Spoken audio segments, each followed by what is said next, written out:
Hello, welcome back to the channel, and Philosopher is going to continue watching Lord of the Rings. We're going from Rivendell to the Mines of Moria. Hello, Miri here. So here's a quick recap of what we covered in this episode. So the highlights include Aragorn at his mother's grave, and then Bilbo gives Frodo Sting and the Mithril vest. Fellowship say their farewells and they leave on their quest. Saruman sends his spies, and Boromir has a moment with the ring on the mountain. And then they almost get killed by Saruman on the mountain. Gandalf lets the ring bearer decide on which route to take. And then they get to the Mines of Moria, but Gandalf forgets how to get in. Luckily, Frodo is there to help. Melon. And then they almost get killed by a sea creature. And then they have to face the dark mines of Moria. What can we learn from Aragorn in regards to his relationship with his lineage? Well, we see him looking at the grave of his mother, which is interesting because the emphasis thus far, I think, has been more on male lineage. And I think one of the things that makes Aragorn stand out as a character is that he's not a purely macho male, and he resists a little bit the temptation to get drawn in by Boromir into a alpha male contest. Yeah.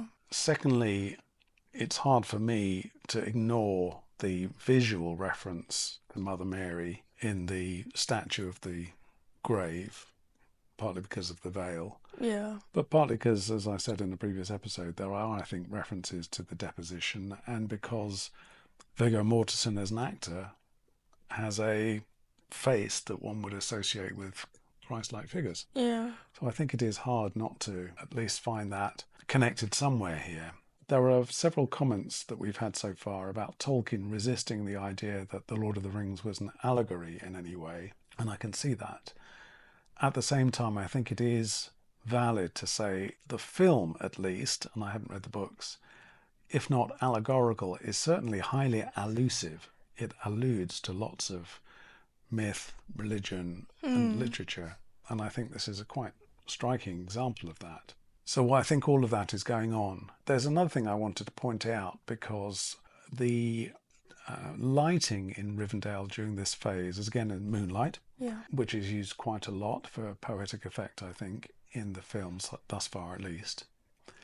But it's moonlight in a, not exactly a graveyard, but a kind of grotto with lots of lush foliage, and there's lots of foliage elsewhere in this scene before we get to the mountains and before we get to the mines and so on. It's almost subtropical. And that's interesting for me because I think there is a theme in this section about, maybe a theme is the wrong word, but there is a sense of prehistory, of animal or vegetable life, almost prehistoric forms of it.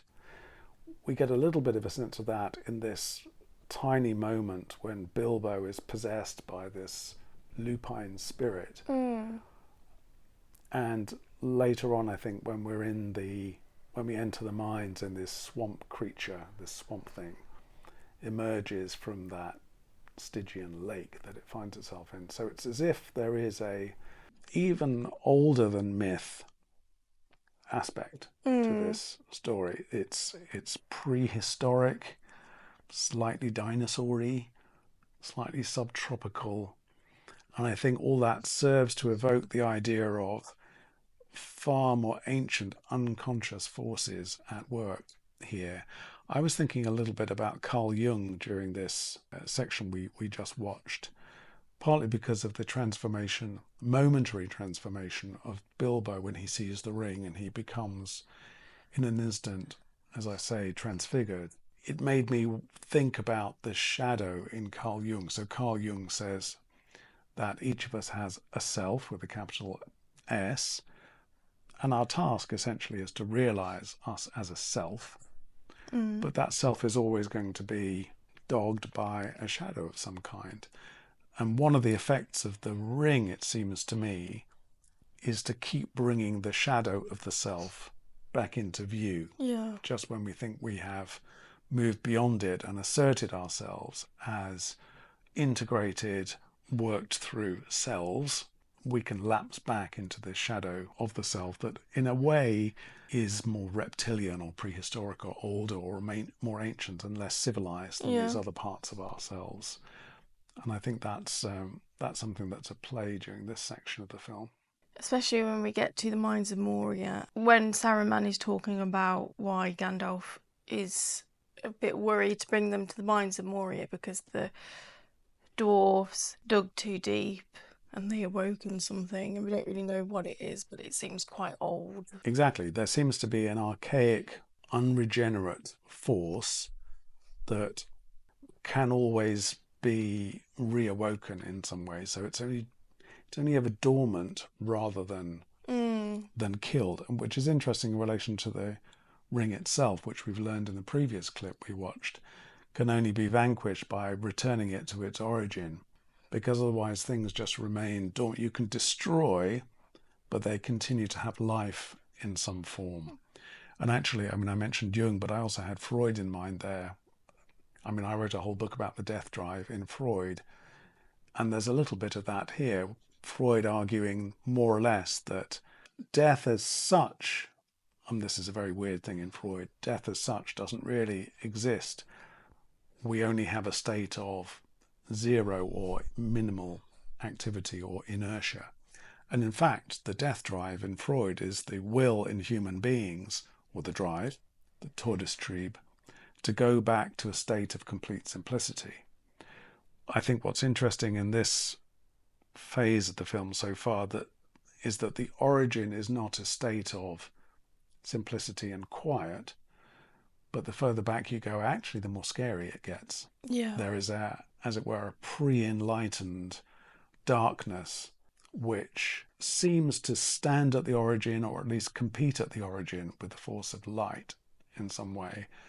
And both Saruman and Sauron, although they are keeping up to speed in all sorts of ways with the Fellowship, both seem to be standing in the space of the archaic and the prehistoric and the unregenerate and the pre-civilized in some way, as though that's an ever-present risk. What do you make of the idea of the dwarfs digging too deep and releasing this demon?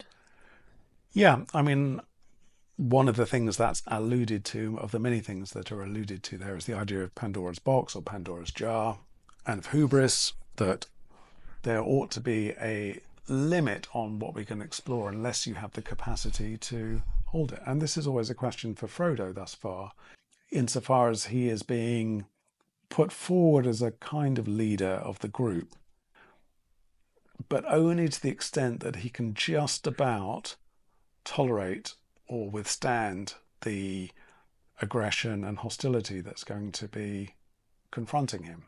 With the dwarfs, it seems they reached a limit that was beyond them. They woke something up that they couldn't master. The ring itself, I think, is an open question, a continuous question throughout, which is, will you be able to handle this power responsibly or not? Will it corrupt you? Will you be able to master it in your own way or not? Because whatever else the ring does, it displays the limits of both physical and ethical capacity of the person who wields it, which is partly why we see Bilbo susceptible to it again. We see his limit exposed by the ring. So the ring, if you like, among other things, is an ethical mirror. The way that Bilbo reacts to his reaction is quite moving, because we see him break down and cry, and he says, "I'm sorry for giving you this burden." I think that's the first time we kind of see him realise just the gravity of the ring. Yeah, he feels like he's crossed a line. And it's an interesting moment in the development of Frodo, that Frodo, who might in the Shire have complied readily with the request to pass the ring back to Bilbo, now has learnt enough about it to recognise that it's not the sort of thing that can be trifled with. And in fact, it's him, Frodo, now who's regulating the emotion and intentions and desire of Bilbo. So there's a reversal there, whereby Bilbo becomes the childish addict, to use your phrase from an earlier video that we made, and Frodo becomes the grown-up. Yeah. So Frodo is regulating the emotion and the desires of Bilbo rather than the other way around. So in that sense, Frodo has learnt quite a lot quite quickly, and his status now seems to be all the more assured. So in the previous clip, when the Fellowship was formed, there was still a bit of a question about who was going to lead, who's going to take the ring. By now, it's more or less taken as understood that Frodo is the de facto leader here. It hasn't been officially declared, but Gandalf at one point does say Frodo should be the one to decide. And at this point, Gandalf, rather than us thinking of Gandalf as it were, popping out of that decision, it's more like it's become understood by the Fellowship that Frodo is that de facto leader now, and that Gandalf repairs to a slightly more advisory role rather than a leading role, if you like, in some way. And just back on this notion of the Jungian self, I think part of the point of the Fellowship is that although it is this coalition of the willing, it is a coalition because it is a harnessing of difference. There's a kind of sameness in difference insofar as people are pursuing the same goal, but the difference of not just race, hobbits, dwarves, elves, and so on, but difference of character, I think is critical here. So there's a difference between Frodo and Pippin, for example. And in that regard, the point of the Fellowship is to make an invitation to bear these two things in mind at once, to be together and collaborate on the one hand, and yet to become more individuated and individual and more of a self at the same time. Now, it seems to me Aragorn is the one whose self is the most assured here, is most gathered in his own being. Boromir now seems less of the nervous type that he was in the previous episode, but is still a bit defensive. So he is still evolving in some ways. He hasn't quite realised himself. Gandalf is going through his own change. He's not becoming different in terms of self-awareness, but he is, as I say, playing slightly more of an advisory role than the others. But I think in all cases, that's what the Fellowship is now producing. It's producing the opportunity to be oneself in a defined way while in the collaborative company of others. And Gandalf's also dealing with the fallout with Saruman. When Saruman sends the lightning at the mountain, I guess for Gandalf, he referred that decision to Frodo as the ring bearer, but I wonder if he was lost a bit because he's never fought Saruman before. Frodo? Gandalf, yeah. And now it's very clear that Saruman is the enemy. Any lingering friendship or amity or alliance between Gandalf and Saruman is now dispelled entirely. And we have Saruman now dispatching his messengers in the form of the, I think, crows. The spies. As spies to come and see what the Fellowship is up to. I mean, I couldn't help being reminded, I think it's probably pretty obvious, being reminded of Hitchcock's film The Birds there, because the birds are expressions, representations of the psyche of a being. So yes, they're messengers, but in a sense they're the eyes of Saruman. They are the spies. Spies are eyes of Saruman, and they do have that screeching psychological intensity to them. So I think there is a bit of Hitchcock going on there. Yeah, and it's in contrast to the eagle that saved Gandalf. Very much in contrast to that, which, and the eagle flies alone. It's noble. It seems to have an authority and presence, whereas the crows, if that's what they are emissaries and servants, essentially, of Saruman, aren't they? They're not. They don't have agency of their own. They are, in the role of, they're instrumental to the will of Saruman. We see Boromir have a kind of soliloquy when he picks up the ring that Frodo drops when they're walking up the mountain. What can we get from that about Boromir? Well, I think he, not unlike Bilbo in that encounter with Frodo, is also having a moment of self-understanding in relation to the ring. So if I say that the ring is a mirror or an ethical mirror, I think we see it again there, because it precipitates a moment of self-investigation, really, by Boromir, where he's recognizing that there's no point lapsing back into this competitive role with others among the Fellowship, that actually he is stronger working with others rather than slightly against others. And it allows him, I think, to grow up a little bit, actually, in that moment. So I think, that's what it is for him. He is still finding his place, isn't he? In a way which is more resolved for the others have found their place, really, in the Fellowship, I think. Boromir is still resisting it a bit. He has a slightly uncontained energy to him, but he is getting there. And I should say, there's a theme of swords throughout this clip. There's the sword fighting practice. We've had the sword from Bilbo given from Bilbo to Frodo, and we've had the reference to the sword with Aragorn.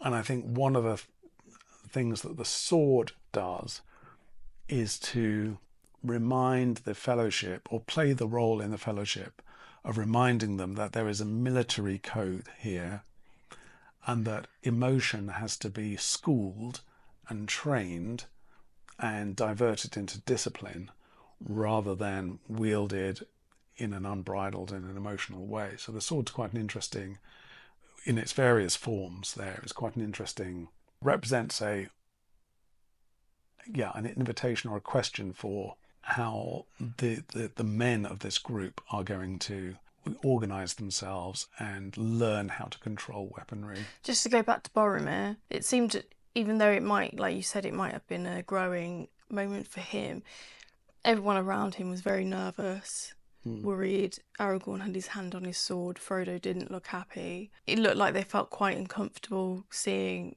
his inner voice being said out loud. And maybe they were nervous to see what conclusion he was going to get to. Yeah, and he has that more edgy energy that Aragorn doesn't have, for example. And I think it raises the question, can we harness this energy for our own ends, or is it actually going to be too disruptive? Do we include or exclude? That's the question, I suppose, that they are wrestling with. Then it's a question for the Fellowship, to what degree he is in it or is going to be a maverick in that group. It's interesting, just going back to the moment of departure, where we have this rather emotional farewell. In particular, we see Arwen looking at Strider or Aragorn with a sense of almost like I don't want to draw the analogy too strongly, but almost like a wife seeing her husband go off to war, during the First World War. There is a little bit of that.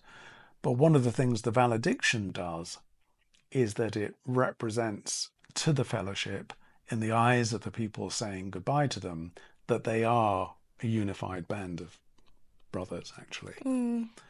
And so I think it is going to be harder for Boromir to break from that, partly because they have been affirmed as a band, as a group, through that process of valediction. So that valediction does a few things, I think. It's obviously a moving moment. It suggests potential loss. It enforces that sense of them that being on the brink of a quest, but also it does reflect them back to themselves as a unified group. They're being witnessed, essentially, in their departure. Yeah. And there's a lot of tension coming from Gimli as well. I mean, not a lot of tension, but he's very vocal in what he thinks they should do. Like, he wants to go through the mines, and he feels confident enough to tell Gandalf that they're taking them the long way round, not, through the mines. I think it shows that these people are from where they're from. They have status, and they're not scared to say what they think. Apart from the hobbits, maybe they follow. They defer a bit. Yeah, I mean, in that sense, we're looking at a representative democracy. I come from this part of the world, or Middle Earth, and where I come from, this is what we would say. I think he also plays the role of being somebody with whom the audience can relate as a more direct, just as in the previous scene, he's tried to smash the ring. Yeah. As some people in the audience might have thought, well, why didn't you just smash the bloody thing? So that's, I think, part of his role is to voice, the obvious, and to voice the obvious in a film which is full of the non-obvious, full of codes and magic and so on. And I think Merry and Pippin play a similar sort of role, people who aren't completely bought into the mysteriousness of it. So I think there's an important balance that Gimli and Merry and Pippin provide there for the viewer, because if you took those away, we'd have something so oppressively coded and ritualized and mythic that it might just be too much. So they add bathos to a film which is full of pathos and tragedy for, I think, the sake of balance. And Legolas gives he's an elf, so we see him walking on the snow. I always feel like he's there and not there at the same time. Yeah, it's true. He has a slightly ghostly or meta position, but he has a place. And I mean, I was also reminded, because of Tolkien's literary background at the beginning there, of them setting off like the pilgrims on the Canterbury Tales of Chaucer. And in Chaucer, it's the difference of character which sustains the comedy. And although this is a serious moment, the very diversity of character, I think, suggests that it's also a comic scene. I know this will be reacted to by lots of people, but I think we're also dealing with a comedy as much as a tragedy here, simply because of the diversity of character. Yeah. And actually the tone very easily moves between the mythic, the grand, the epic, and the light. It's constantly weaving in and out between those two things. And there is, I think, something comic in the literary sense, not jokey, but something comedic perhaps, in that coming together of the characters. And we have it a little bit in the music as well. So the music has this orchestral plenitude to it, which is a bit epic, but also full of affirmation and optimism too. And although it's intercut with these bass polyphonic voices that suggest medieval churches and even something much darker than that, the music, I think, keeps us reminded that there is something major scale and upbeat about all of this in the midst of the epic anguish that hedges around them all of the time. I think that's right. I think it's the comic element of it, and obviously it's not a comedy movie, but it's the coming together of these different people that is so appealing to the audience. Obviously, as the story goes on, they become their friendships become more solidified.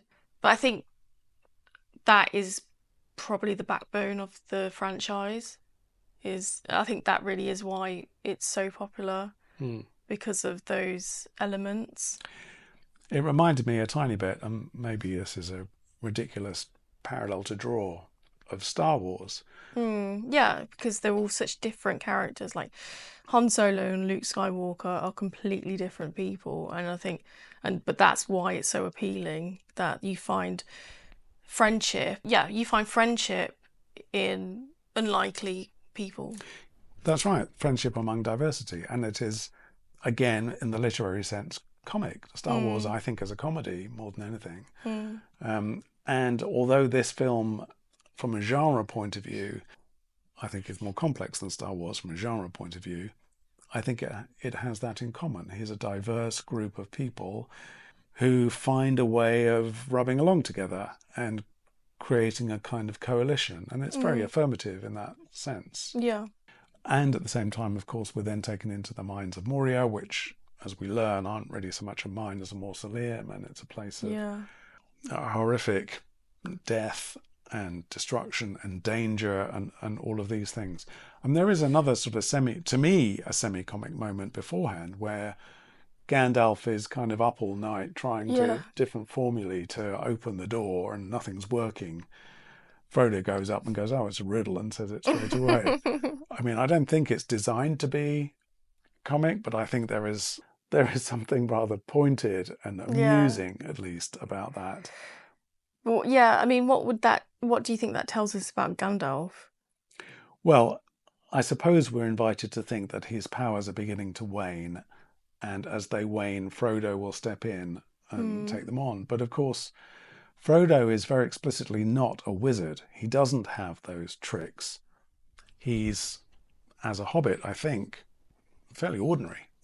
And the power that redounds to him comes from two sources. One is the ring, insofar as he's now the guardian of it, but then he is rightly wary of deploying that in any way at all. And secondly, through his character. So there is a moral strength that he seems to have that is growing, partly because he is a hobbit anyway, and the hobbits are very much associated, I think, with flawed but good character, and partly because he is growing up very fast in this film into, well, I know the ages are all up in the air here, but he's growing up into a good man. Yeah. And that's his strength, really. He's a bit reluctant, of course, and that's part of the appeal. He's a reluctant leader, slightly, in this. There's also the idea here that leadership will be distributed a bit. So I don't want to stress it too much. We've had Aragorn being reminded that he's the only one who can wield the sword. There are still roles for, let's call it, distributed leadership, even though Frodo has now become, in effect, first among equals, I think. Also, about the riddle, for me, it kind of highlights that Gandalf or men or elves maybe are too serious, and maybe only a hobbit. Well, obviously it's not only hobbits, but Frodo as a hobbit reads that without kind of all this extra knowledge that Gandalf has, and probably likes listening to riddles in the pub or something, and then gets it straight away. Well, the interesting thing for me about the riddle, and there must be a reference there too to the Sphinx and the oracles and so on, is that the riddle isn't a riddle. It just says, what is it? Speak friend and enter. Speak friend and enter. It's literally speak friend and enter. It's a riddle that's without any riddling quality to it. Yeah. And I think what's interesting is that Gandalf, because of his predisposition towards magic, treats it with a depth it doesn't have. Yeah. And maybe because Frodo is a hobbit and the hobbits are associated with an innocuous, even ingenuous quality, is able to read it at a surface level. Yeah. So it's an inverse riddle in a way, where the solution lies on top rather than underneath of the clue. And that's quite hobbit-like, I suppose, in some ways, but it also exposes the limits of wizardry and depth that Gandalf is associated with, and I think, again, has a slightly comic effect, because the answer is on the surface rather than beneath. And it's not he's behind you, it's he's in front of you. It has that slightly pantomime quality to it. Yeah, it's quite a nice mirror, I guess, of language when it comes to the hobbits. And maybe they speak more, they see the truth, or they speak the truth more when it comes to just kind of surface level language. Or yes, although it is in Elvish, so it's also coded in that way. It's interesting that it's speak friend, and that's interesting, I think, for a number of reasons. One is only friends are going to be allowed in, so although it's a surface level riddle, it's also a shibboleth. In other words, it's only designed for friends to pass through, not for foes to pass through. The word friend, I think, is interesting to contrast with that of fellowship. What's the difference between friendship and fellowship?